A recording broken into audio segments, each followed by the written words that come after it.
vaccines given in the first month of life do not cause autism. We sued them because they wouldn't give it to us. We said, give us the studies that show the meningococcal vaccine, the polio vaccine, the Hep B vaccine, the Hib vaccine, and the Hep B vaccine. Those 5 vaccines don't cause autism.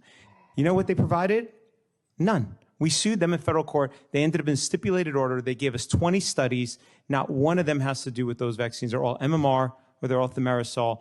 This notion that there's a mountain of studies out there that show vaccines of autism is ridiculous. And I've heard the measles death in Texas bandied about. We represent one of those families. We've seen the medical records. One of those kids, I can tell you for certain, did not die from measles. He died from hospital malfeasance. That's what he died from. He wasn't even having measles when he died, and we'll be putting out a report on that. And somebody else has reviewed the medical records of a second kid. I agree we shouldn't engage in fear-mongering. And if we were talking about the overview of the scientific literature, instead of randomly looking at studies, maybe start with the Institute of Medicine reviews of the entire body of literature from 1991, 94, 2012, the HRQ reports, and you could see how vacuous vaccine safety science is. I'll leave with one last point. Look, if vaccines are so safe, why are they the only consumer product where you cannot sue the manufacturer for injuries to claim it was made safer?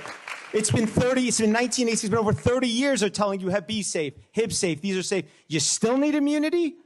Okay, let me tell you my definition of vaccine, Senator. It's a product that causes so much injury that it has to have liability for the injuries that it's causing, immunity for the injuries that it's causing. That's what a vaccine is. Okay.